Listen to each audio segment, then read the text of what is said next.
ఇప్పుడు స్త్రీ తన భర్తను త్రోసేస్తుంది, తృణీకరిస్తుంది అని అంటే, స్త్రీ తన భర్తను తృణీకరించడం వల్ల తన భర్తను మాత్రమే కాదు, తన భర్తకి శిరస్సు ఎవరని చెప్పాను?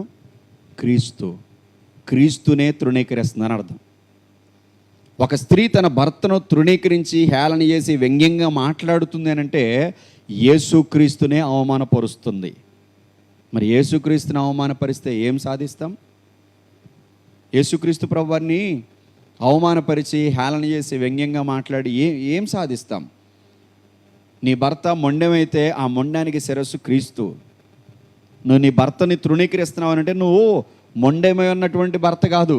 ఎవరైనా మొండెమైన భర్తను కలిగి ఉంటారా? ఫుల్ కదా, మొండెం తలకాయ కలిసి ఉంటారు కదా, ఆ తలకాయ క్రీస్తు. మరి ఆ భర్తనే నువ్వు అబాస్పాలు చేస్తున్నావు, ఆ క్రీస్తునే నువ్వు అవమానపరుస్తున్నావు.